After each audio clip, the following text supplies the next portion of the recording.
What a way to begin our morning, isn't it? Just wonderful, wonderful, wonderful.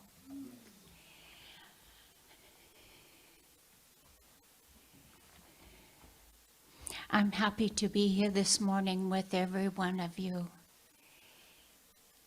This is a good place, a good viewpoint from right here to look out and see each one of you, your loving faces, and to feel your energy. It's just wonderful. Welcome. I guess, here we are at Wellspring, so I'm going to say this morning, welcome to Wellspring. Welcome home. Welcome home.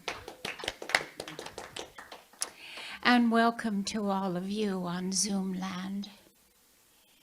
And those that are going to be connecting with us by recording. It's always the now moment, so that's good. That's good. I am known as Shirley Angel Love, and I'm your pulpit assistant this morning.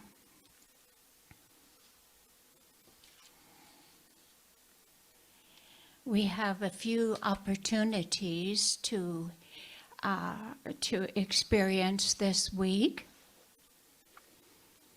Early Birds meets every Sunday morning at 9:30. We meet by Zoom, or we meet over in the fellowship hall. And we love being together, and we'd love to have you. It's a wonderful interactive place. And our speaker today is precious Reverend Kamatara.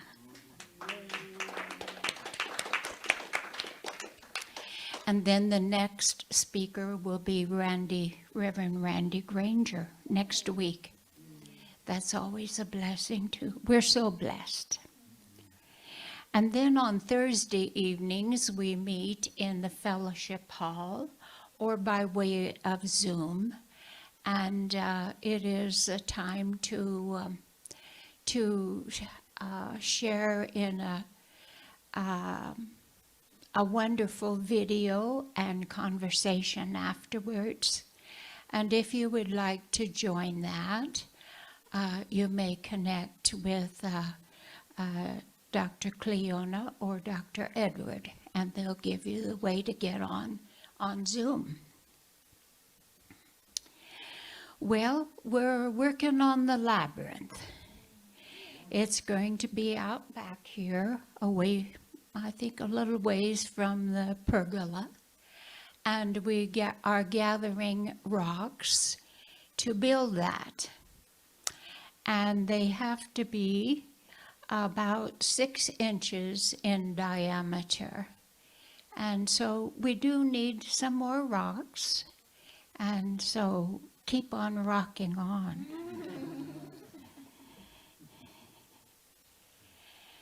Okay, and then it says here that we have purple updated directories in the fellowship hall. So be sure to get one of those so that you would know how to connect with others.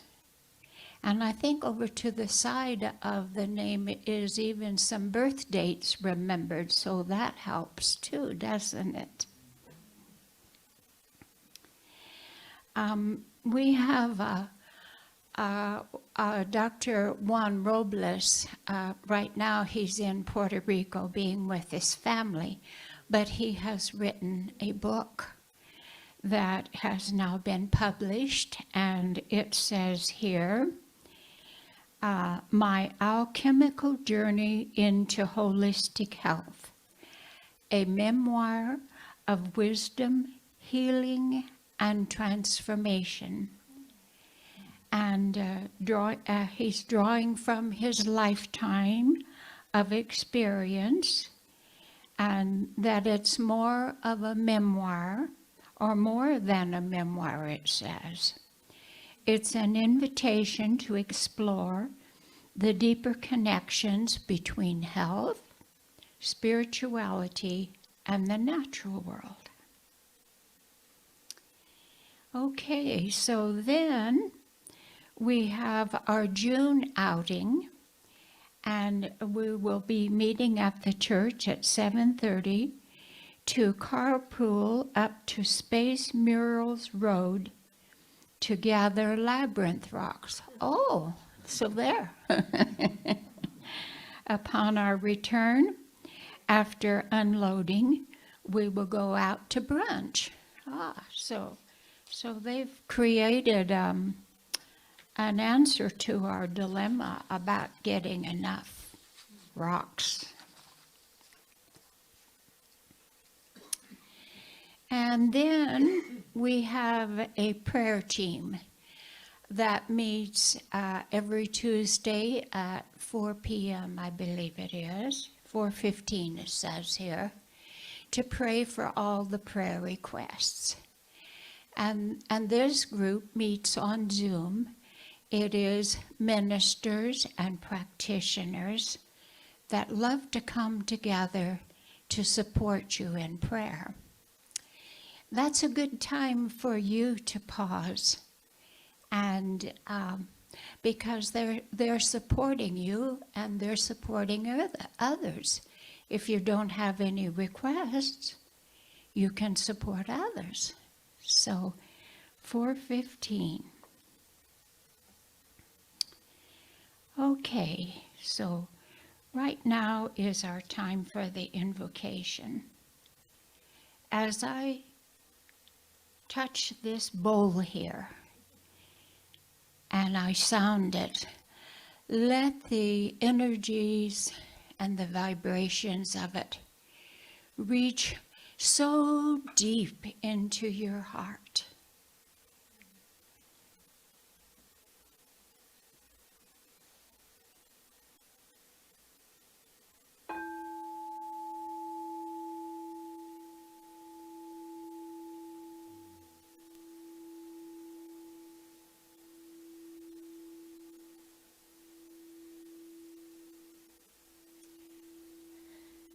And one more time.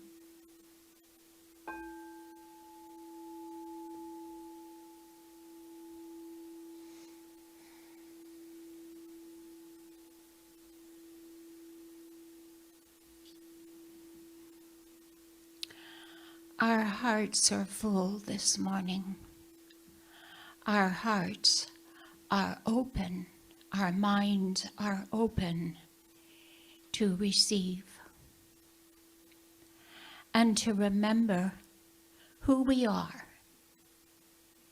We are love, each one of us loving, expressing the love of our creative source. We are one with the creative source, and creative source, Father, Mother, God, Spirit. You are so welcome here this morning.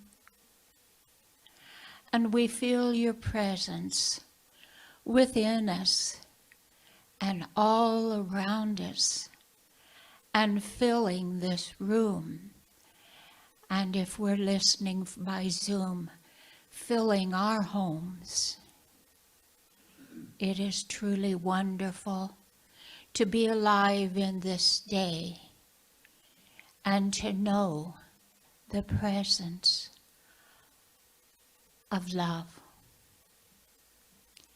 We give thanks for this opportunity and the freedom of choice that we've made to come together this morning. And we bless every part of this service. We are open, we're ready to receive, and so it is. Okay, so it's time for our music this morning, and it's going to be the Song of Joy. And it would be good if you'd like to stand. It will be easier for you to make a joyful noise.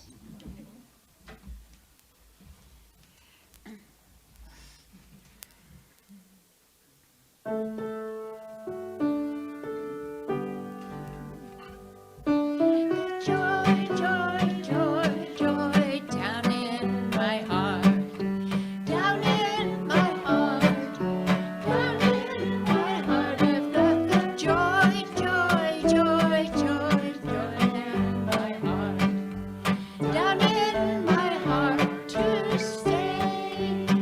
Love, love, love, love, down in my heart, down in my heart, down in my heart. And love, love, love, love, love, down in my heart, down in my heart to stay. Peace that passes understanding, down in my heart, down in my heart, down in my heart. I've got the peace that passes understanding, down in my heart, down in my heart to stay.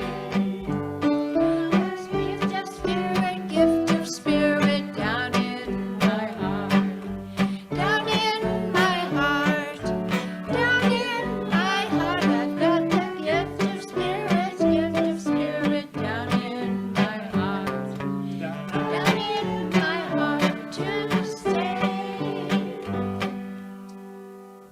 Wonderful, wonderful, wonderful.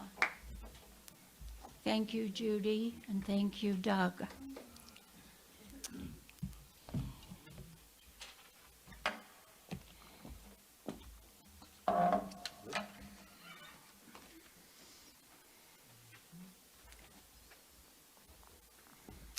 And so now we like to read together the vision, the mission, and the affirmation. We have it up here, or if you can't see all of it, we have the printed view.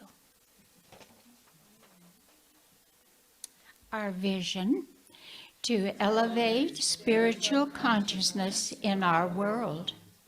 Our mission: to support individual spiritual quests through celebration, study, counsel, loving fellowship, and service. And our affirmation: I am faith and uplifted by the ever-present power of spirit. Each moment blossoms with opportunities for love, abundance, and joy. I am a radiant expression of divine truth, living fully and in spirit. That's a good one. And so now we're blessed with special music by Doug.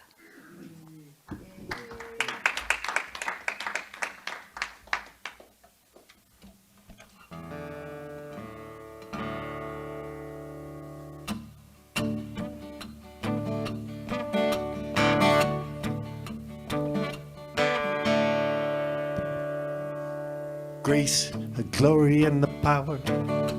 The grace, the glory and the power. The grace and the glory and the power and the glory and the power of love. When I was feeling downhearted and my starter just wouldn't get started, waters had never been charted, I found the glory and the power of love. It was the grace and the glory and the power. The grace and the glory and the power. The grace and the glory and the power and the grace and the glory and the power of love. I went down to the river to get grateful, and I dropped every thought that was hateful. I found 1,000 blessings by the crateful. The glory and the power of love. It was the grace and the glory and the power. The grace and the glory and the power. The grace and the glory and the power and the grace and the glory and the power of love.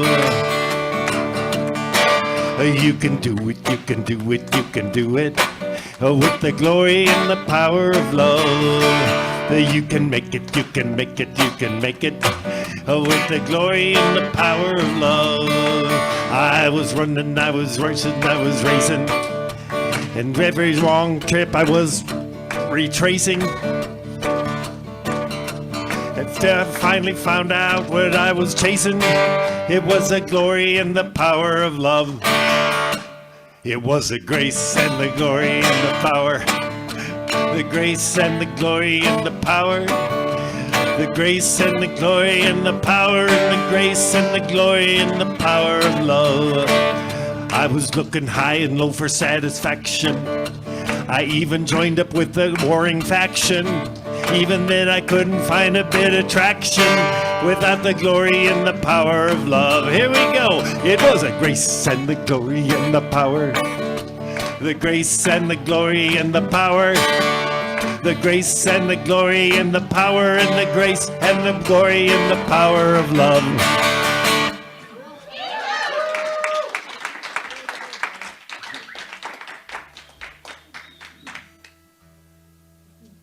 Thank you for joining in.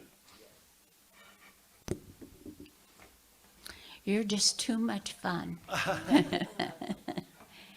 We're thankful for you. And for Nancy, if you were up here, you could see how she supports him. She just really gets into it, too.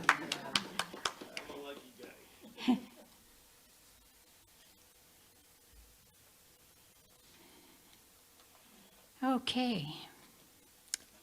So I'm reading from Living the Science of Mind, and also from the text of the Science of Mind. And the title of the chapter that I'm reading from is God, the Self-Evident Truth Within You. It's an unconditioned truth.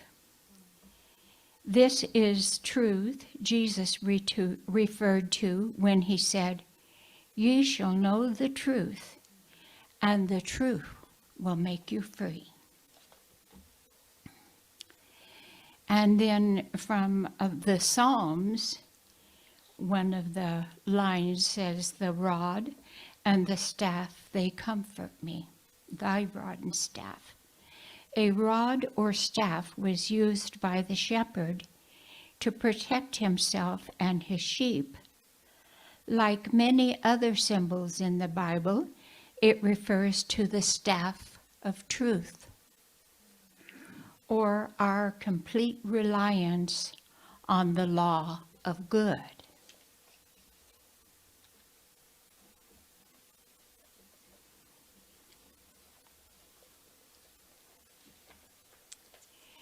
We are to know the truth by its fruits. The certain aspect of reality is ever evidenced by its worth in actual living. We are not to separate life from living, nor God from his creation. One is the cause, and the other is the effect. The invisible things of God are manifested through the visible. And unless the invisible thought and desire of man is in line with truth, his acts will fall into error. While we are told not to judge, we are clearly warned not to fall under the illusion of accepting the false for the true. We are blessed this morning to once again have our sister from Albuquerque, Reverend Kamatara, to share words of life and experiences with us.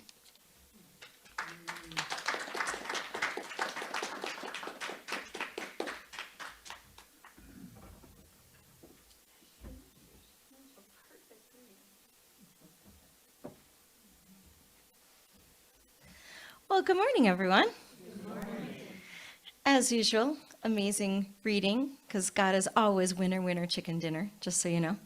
And awesome music. Love it. Oh my gosh. And excited to see you all. And Vince and I just finished reading together Atlas of the Heart by Brene Brown. If you haven't read that book, it's amazing. It's about all different human emotions and the human experience and trying to put words to it. And then it especially helps, with your friends, your family, your loved ones to be able to actually talk about the experience that you're having. So I'm super appreciative that Vince and I could experience that together. And at the tippy end of the book, there was this tiny little piece that had a new concept that was entirely new to me. I feel like maybe I'm arriving late to the party.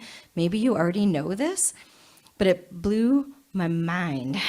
And it's especially important for folks that are on a spiritual path, because there's some pretty big traps that we can fall into, because I don't know about you, but I think, well, I'm doing the work. I'm so spiritual. Why isn't this working? And then I get trapped. So it's very humbling. And the concept was just this little section at the end. It was near enemies. Have you ever heard this? Near enemies. Ooh, so I've got a few head shakes, so this will be a good refresher. And for those of you who have never heard it, okay, I'm glad you're sitting down. This is going to be a good one. So, near enemies. Let me get you a definition first. All right, so there's an article by Chris Germer, and he writes, in fact, the article is called "The Near and Far Enemies of Fierce Compassion." Whew. I don't know what magazine that was printed on. I'd love to subscribe to that. But so in the article, here's how he defines near and far enemies. He says, far enemies are the opposite of what we're trying to achieve. Near enemies are states that appear similar to the desired quality, but actually undermine it. Right? So now let me say that in a different way. In Buddhism, near enemies are mental or emotional states that resemble wholesome qualities, but they're actually unwholesome, often subtly reinforcing your ego, attachment, or aversion.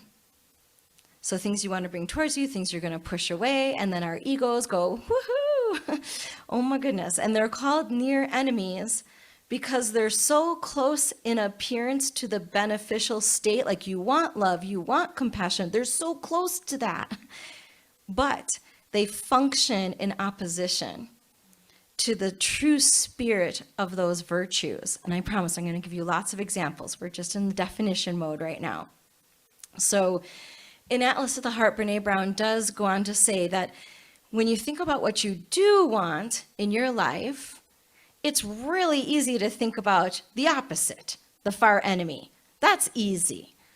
But what makes near enemies so insidious is that they seem like what you really want, or like you have it. I'm having that experience. But it's actually just continuing to push it away. It like kicks the can down the road further and further and further. And you're like, oh, I just can't, I can see it from here. Why can't I get it? So she gives the example, and I know this to be so true in my family experience.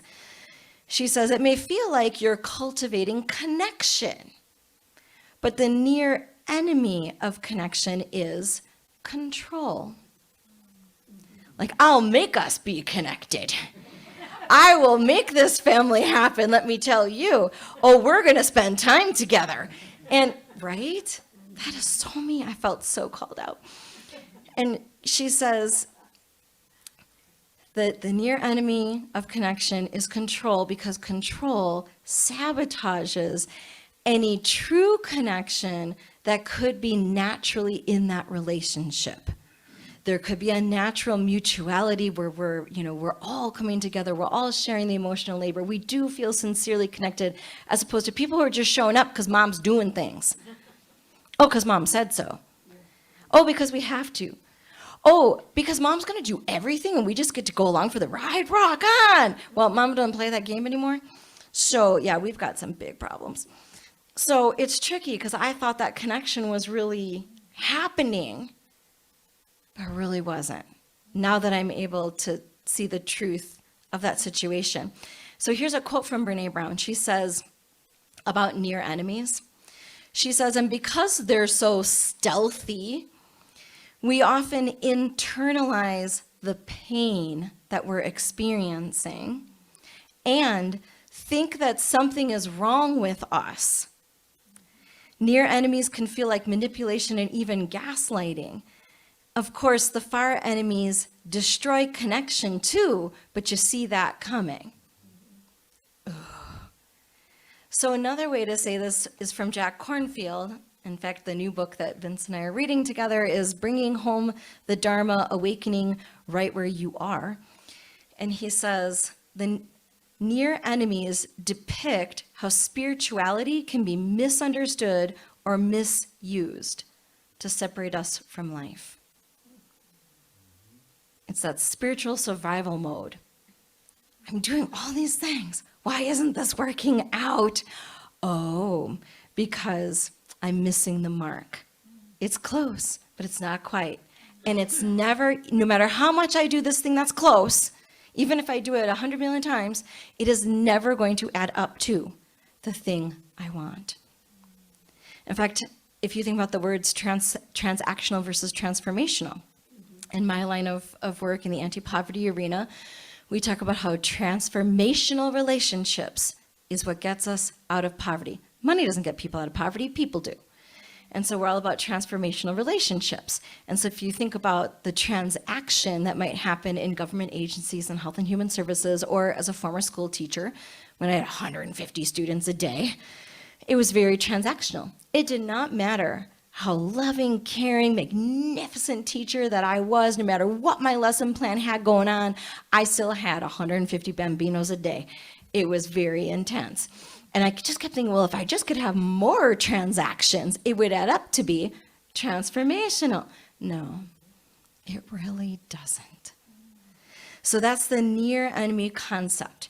So what I want to do is have us just run through a whole bunch more examples. And maybe one of these examples will really resonate with you, because maybe there's an arena in your life right now that feels stuck. Or like you just keep hitting your head against the wall. Or I always think of that poor little fly that's hitting its head against the window in the car, and actually the window is open. Yeah. Oh yeah, I relate. So this concept of near enemies, it is especially emphasized in Buddhism in the Brahma Viharas, which are the four immeasurables, also called the four divine abodes. 4 awesome places you would love to live. Okay, and the 4 awesome places you would love to live, I think you might agree: love, compassion, joy, and equanimity. Or if that's too big for you, let's just say inner peace. Yeah, I would love, compassion, joy, and peace. Sign me up, right? And for each of these, there is the far enemy, the obvious opposite. And each one of these has a near enemy. And wait till you hear this synonym for a near enemy. It's a subtle counterfeit. Ooh, right?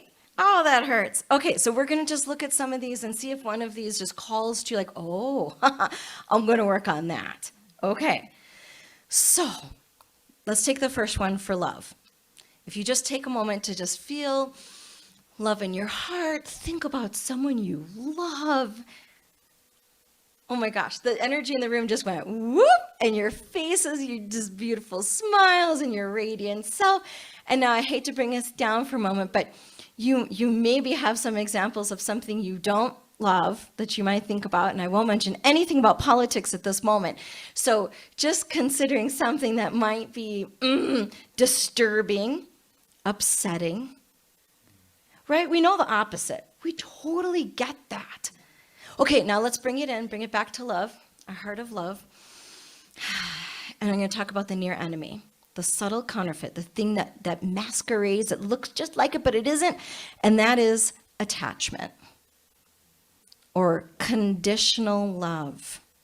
And what does it look like? All right, it looks like affection and kindness. It can look like fun and togetherness and connection, but it's tied to personal desire.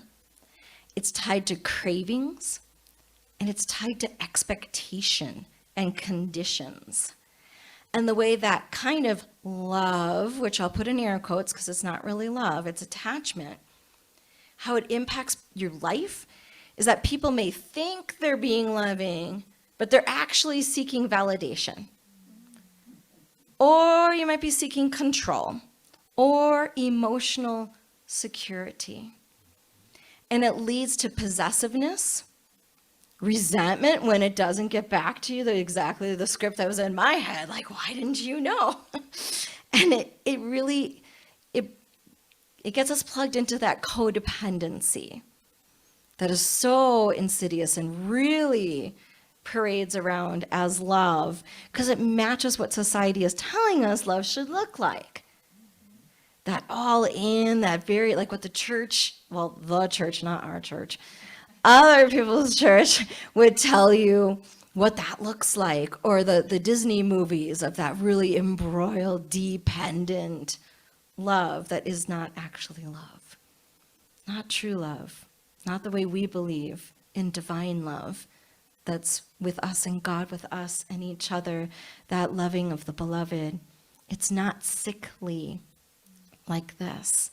So an example of that near enemy kind of love is saying I love you when the underlying feeling is I need you to make me feel whole.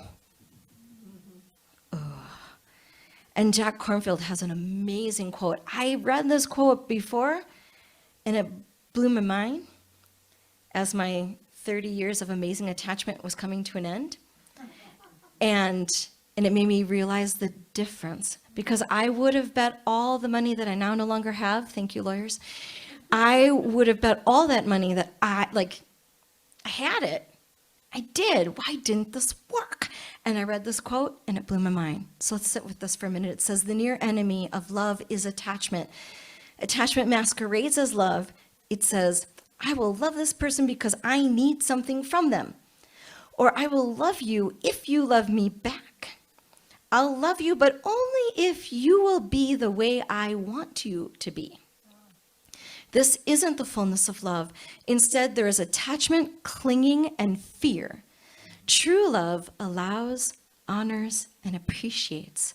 Attachment grasps, demands, needs, and aims to possess. So just take a moment to think about some of the love that's in your life.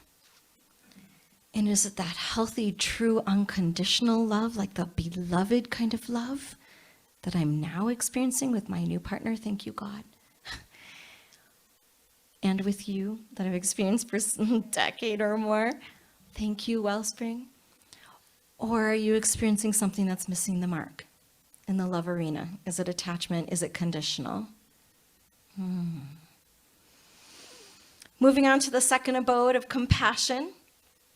Just take a moment to think, can you remember an example when you really felt compassion for someone in a really healthy, loving, tender, beautiful way? Oh my gosh, I could just feel everyone's heart just grew an extra size right in that moment. And can you remember an example that maybe not so pleasant when maybe someone didn't feel compassion for you and your situation? Or maybe when you didn't feel compassion for someone else? We know the opposite. Disgust, contempt. Yeah. But now let's bring it in. Let's bring it more towards the middle, because the near enemy of compassion is pity. Yeah. And what it looks like is feeling sorry for others in a way that puts them down. It creates a divide. Well, you're experiencing that. Oh, poor you. And I'm so awesome because I'm not experiencing that. The unspoken part of that, right? It lacks genuine desire to relieve the suffering or to share in that experience. And I'm not saying we have to go so far as to take on other people's suffering or things that aren't ours. I'm not saying that either. But there's a balance. We don't want to be putting people down. I can relate to someone's experience that may be really troubling and really difficult without taking it on. So finding that balance. And the way that this pity impacts life is that it actually can lead to disempowerment in others, or that rescue, saving, fixing, or the opposite, it can lead to moral superiority. Yeah, I'm not experiencing that, but you know, those people, ooh, that phrase. So an example is giving help in a way that makes other people feel small. I'm going to help out, and I'm going to make sure you know I'm helping out, and I'm going to make sure that other people know I'm helping out, because aren't I a good person? It makes me good to do that, instead of the genuine concern and love that happens when we just naturally support each other in compassion. The way the beloved, the divine universe is always rising to meet us in unconditional love and bounty. That's the place of compassion I would love to come from. Another of the divine abodes is joy. So take a moment. When's the last time you felt joyful? I don't know, the Song of Joy was pretty joyful. I was feeling it. And if you think of the opposite of joy, so much grief and sadness. And it's so important to feel that and not push that away.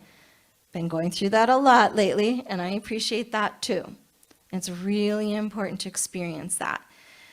But for those of us that are like, oh, I want more joy in my life, the near enemy of joy is insincere praise or comparison. And like they say, comparison is the thief of joy. When I compare myself to someone else, like I used to say this to Vince, oh, I can't pray the way Yvette prays, or God, I can't do prayers the way Tammy does, or, oh, the way so-and-so gives a talk, it's so good, I can't do it like that. And then, of course, all my friends are like, oh, Reverend Kamatara, you do it your way, and it's fine the way it is. And for some people, that it's great.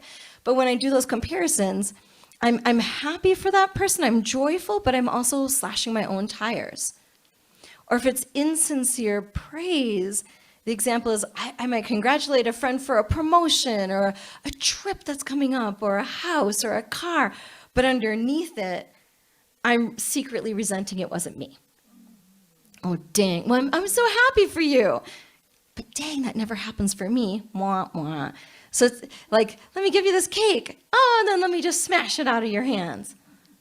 Yeah, it just doesn't work. It strains the relationship because it's disingenuous. And of course, it can stir up resentment in ourselves, and it really prevents true connection in the joy that we could have together when we're happy together. Oh my gosh, like you all fill my heart with so much joy, and you might be feeling that back from me. Yeah, or every time I get to see Vince, woo, we're just like happy little puppy dogs, enjoy. It's so much fun.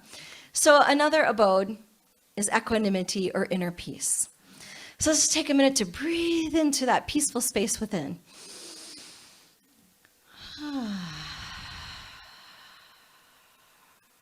That beautiful place where if we're feeling stress, all of a sudden our jaw loosens and our shoulders go down and our intestines lay back down nice and gentle, and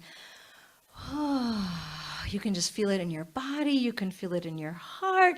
And instead of having 15 tabs open in your brain that are spinning like crazy, no, close it down, close it down, close it down, and feeling that nice, gentle peace, like you're in a beautiful hammock that's just swinging gently between two trees, and there's a gentle breeze, and the temperature is perfect, and you're in the shade, and there's some beautiful little birds, not the grackles that are outside my new place in Las Cruces. It's amazing.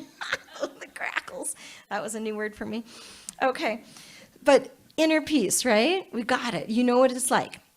And we know what it's like when you're not experiencing peace, to feel that just total disturbance or being upset. Woo! And all the tension that causes in the body and the dis-ease that it causes when there's no inner peace. Or for me, kidney stones, gallstones, got to have my gallbladder out. It was fun. So trying to get back to that place of peace. So we know what the opposite is like. But the near enemy, where we're just getting by, it might be actually indifference. Instead of inner peace, we might go to indifference or emotional detachment. I'll just muddle through. I'm going to put up my armor, as Brene Brown talks about it. Or I'll just be detached and aloof and a little bit cold. I'm just, don't make eye contact, right? Like don't plug in emotionally. But how it impacts life is then we're disengaged or we're lacking empathy, and then we're disconnected from other people's experiences. That's not what we're about. To be disconnected? So an example would be, I'm claiming peace. I'm feeling peace about this, when actually I'm numbing myself to the situation, or pretending it's not there, or I'm avoiding any feelings at all. Just stuff it, kick it away. I have no responsibility in this situation. That's a you problem, not a me problem. Oh my gosh. And then do you see how it compounds not only my issues, but also the other person? It amps up all the resentment and disconnection, all the things we don't want. But I'm fine with it. Everything's fine.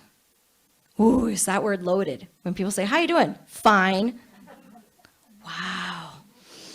So Jack Kornfield, again, he has a great quote about equanimity versus indifference.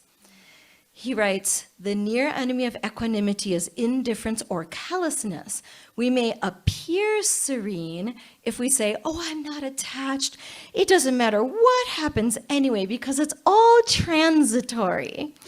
Can you just hear our spiritual community, right? It's such a trap. It's such a spiritual bypass. It's all good.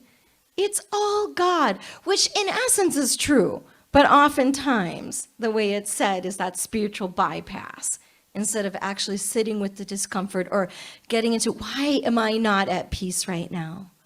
What's actually happening here? Okay, back to the quote. I digress.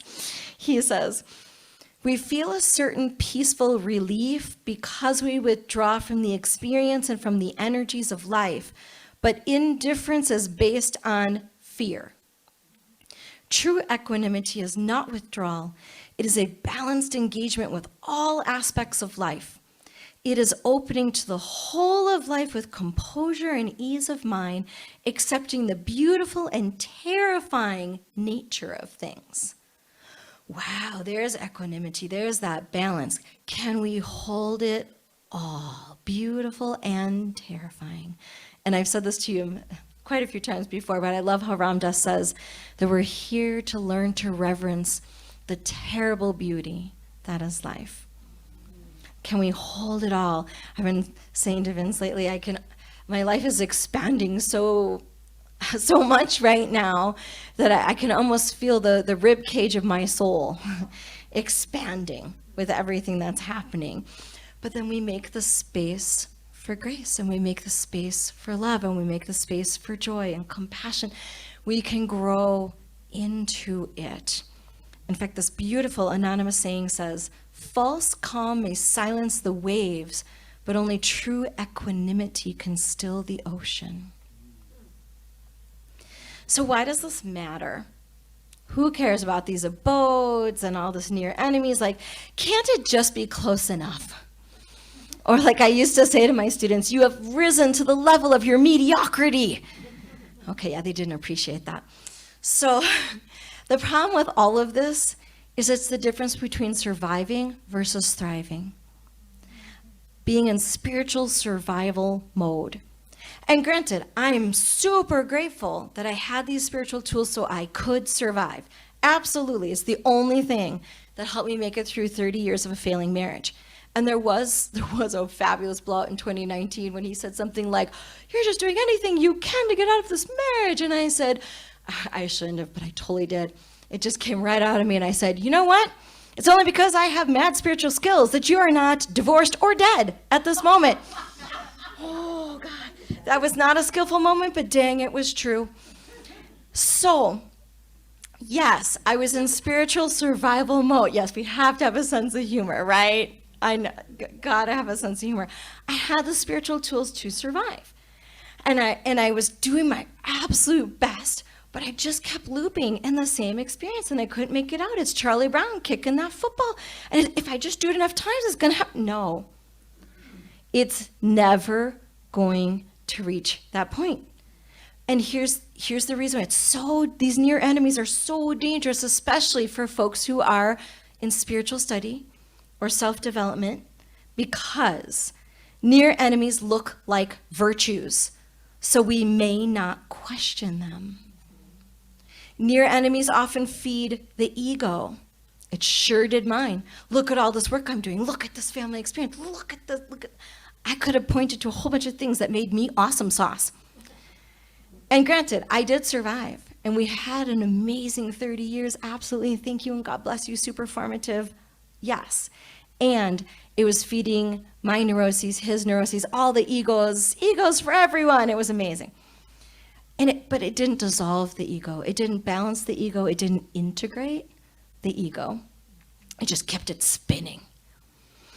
And near enemies block the deeper transformation that could be happening because I'm spending all my energy with this near enemy that's super high maintenance.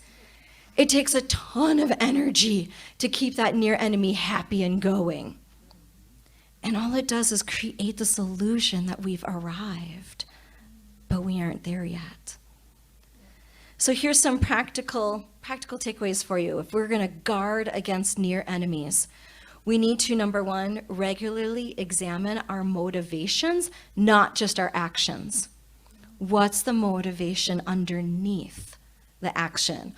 Why am I doing this? And if I'm doing something more than once and expecting a different outcome, whoa, why am I doing this? A second tip is to develop mindfulness, to notice some of the subtle internal shifts when perhaps you do try something different. Is there a difference? That's why we call this science of mind. It's a study, and we're going to run experiments. And can I be mindful enough to notice what's going on? Oh, this next bullet point is so hard. Can we invite honest feedback from our trusted loved ones, or maybe even ourselves, or from spirit, whichever form it comes from? Can I be honest with myself? Because boy, denial ain't just a river in Egypt. Oh man. That's Mark Twain, by the way. I'm not going to pretend I made that up. So I absolutely was in the loop of denial and delusion because I wanted it so bad, and I was so sure because I was aggressively optimistic, and I'm going to make this happen. Nope, not going to happen. So that honest feedback is really important. And then the last suggestion for us is to stay grounded in humility and self-awareness. And I would add humor, because gosh darn it, humans are so goofy. All right, so the bottom line is we're recognizing and releasing our near enemies. And that is all about moving from spiritual survival to spiritual thriving. What would it look like if you used your same spiritual tools, but in a way that's thriving? Because I don't know about you, but my soul has been aching for something more. Like I'm wearing shoes that are too tight. And it's time to take them off and be fully running. So I really challenge you this week. Consider some area in your life where you're either feeling disconnected, you just can't line it up, you can't plug it, like that extension cord just won't reach, or you're just not feeling the full force of it, you can't quite put your finger on all of that, right? Wherever you're looping, you might be in the hamster wheel with a near enemy, looping round and round and round. So there's three things. Remember, and this is the exercise we already did, so you can do this at home. The first thing is to ask, what quality do I want to experience? And then to think, what is the opposite? Because that's the easy part, right? And then take it to contemplation. Am I missing the mark? Am I experiencing a near enemy, the subtle counterfeit. So I'm going to end with a few inspirational quotes. And again, Jack Kornfield and Pema Chodron, fabulous Buddhist teachers. It says, when we release the need to seem good, we finally open to what is real. The path clears when the heart no longer clings to shadows dressed as light. Near enemies wear the mask of wisdom, but truth has no need for disguise. And to meet life with an undefended heart is to finally touch the sacred beyond illusion. So take time this week, get beyond the illusion. Wherever you feel stuck, do that honest inventory. Because perhaps you're entangled within your enemy, and it's time to say goodbye for good. All right, let's take it to prayer.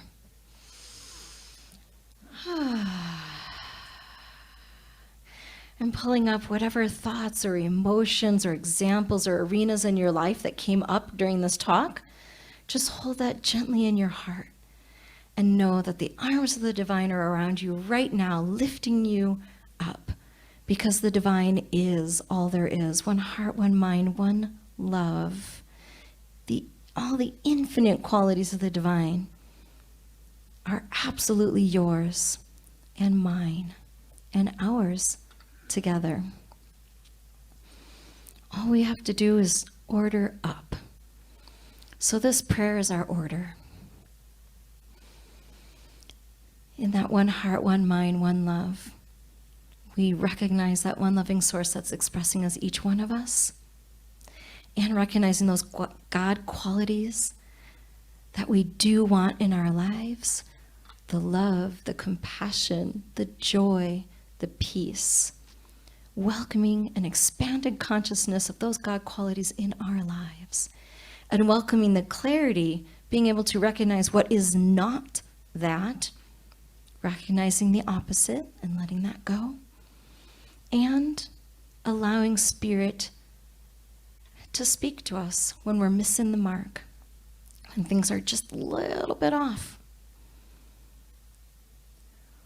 To be able to handle that honest feedback from Spirit, from each other, wherever that message comes from, to recognize it, to hold it, to sit with it, to sit in that discomfort, to honor it, because we needed to have that experience to be able to get to where we are now. That discomfort, that missing the mark, doesn't matter if it was for a minute, an hour, a day, a year, 30 years. That's how long it took to get to this beautiful place where we can say, oh, there it is. And that is not my truth. And to let it go, and to open up our hearts and minds to the capital T truth, the real deal, the sacredness of love, compassion, joy, and peace. Those are our divine birthrights, our inheritance, the thing we are hardwired for, because we are made of God stuff, and that's how God works. And anything not like that falls away, does not fit, gets tossed out, disintegrates.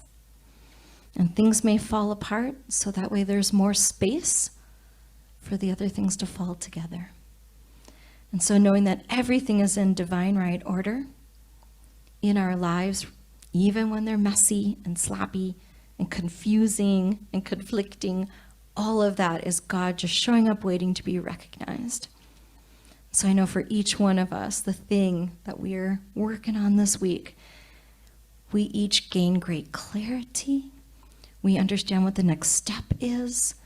And then we have compassion for ourselves because we are learning. And it's okay to mess up, to get it wrong, so that way we can get it right. And see and experience more of the divine presence in our lives each and every day and with each other. So I know each one of us is held in the arms of the divine every step of the way on the journey. And that things are good, regardless of seeming appearance. I am so grateful for the way our lives are falling apart and falling together. And the journey that we get to share in this beautiful spiritual community that is Wellspring, we are so blessed.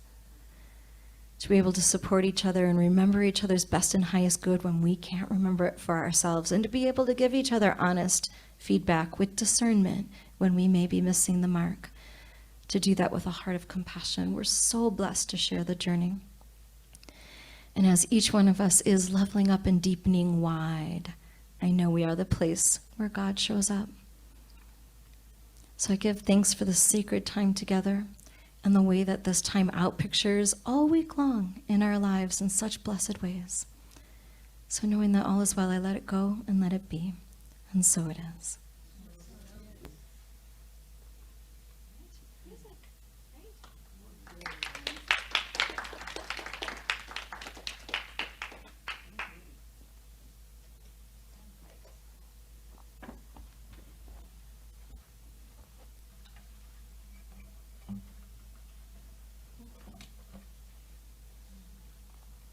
A lot to think about in that one. Yeah. This is, today is the world premiere of this song.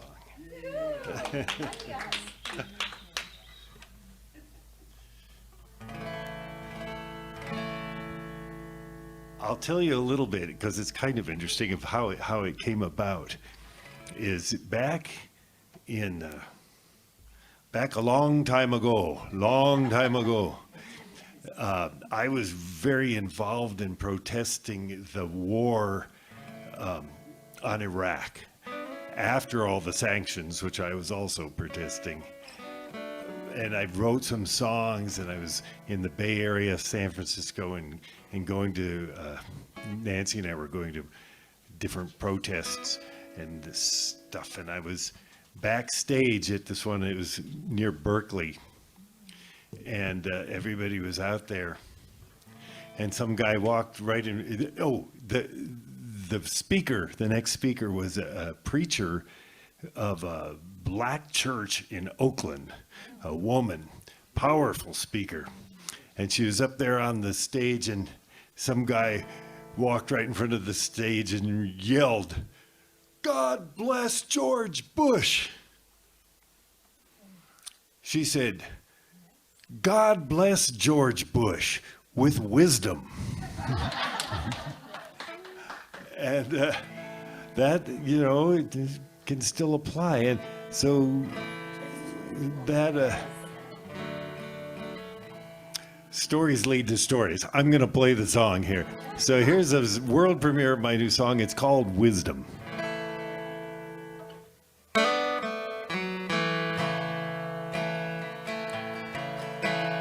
God blessed us with wisdom. God blessed us with love. Taught us how to harmonize with music from above.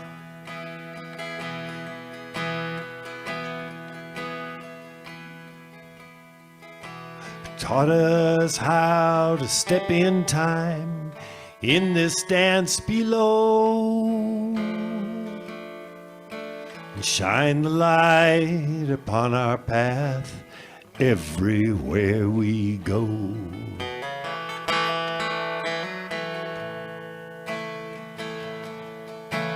Blessed us with compassion.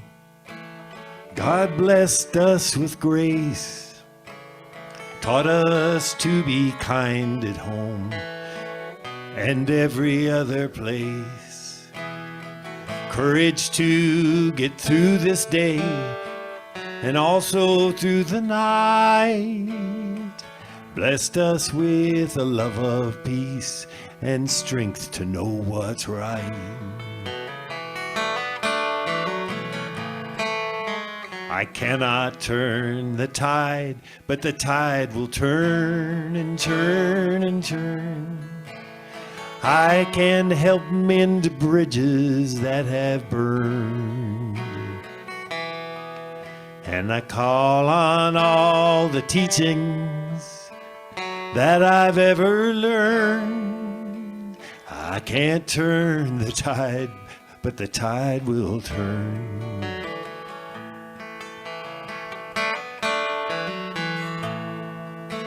And as we walk along our paths, moving through our days, grateful for the blessings that we found along our way. Each step I take, each breath I take, each new daybreak, each friend I've ever known. Every time the rain came down and then a rainbow shone. God blessed us with wisdom. God blessed us with love. Taught us how to harmonize with music from above. Taught us how to step in time in this dance below. Shine the light upon the path everywhere we go. Everywhere we go, sing it with me. Everywhere we go, everywhere we shine the light, everywhere we shine the light, everywhere we go, oh, everywhere we go.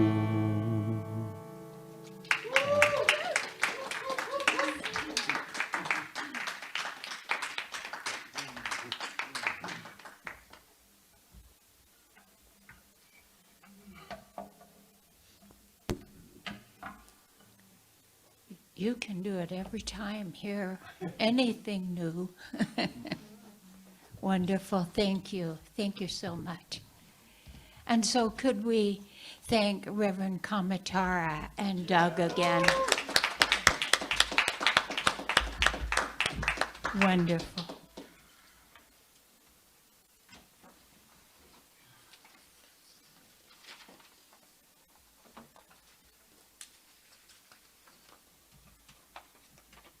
I seem to be missing a page here.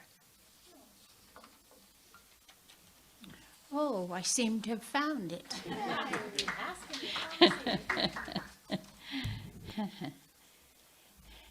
And so it is time now to share our offerings. And there's something before the offering? Oh, okay. Oh, the Board of Trustees is what it's saying? Oh, okay. The Board of Trustees divided our first quarter tithes. Oh, yes, this is important. So we sent tithes to Wounded Warrior Project and El Caldito, and as soon as we get an address for Donna Anna Search and Rescue, we'll send tithes to them. So that's wonderful, isn't it? Okay, so now we'll have our time to gather our offerings. And I think Jim's going to help us. He's coming from the back with the basket.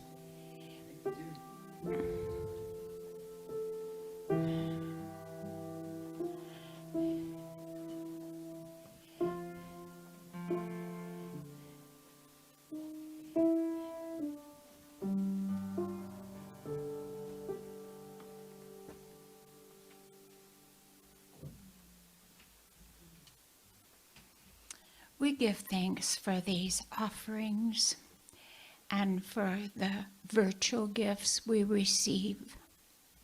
We give thanks for all that is given, and we tithe to it. We share each month with others. We affirm that we are also a part of the flow. We bless these gifts and know they're multiplied throughout our community. And so it is.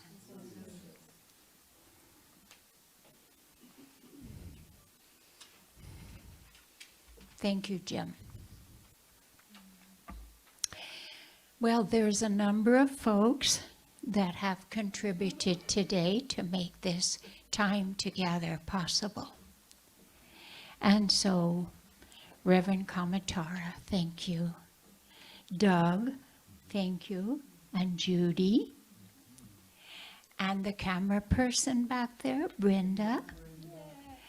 And the techie person, Cleona. And all of you, thank you.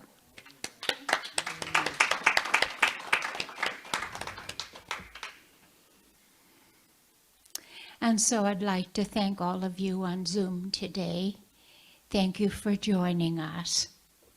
And you're welcome to stay on Zoom afterwards and chat a while. And then we have a fellowship over in the next room, the next fellowship, and you're all welcome there. And thank you.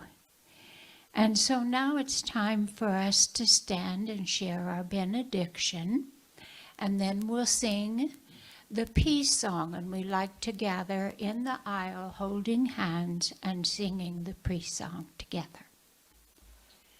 Spirit in the midst of us is mighty. Joy, peace, and eternal life are our true nature, and flow through us into the world. And so it is.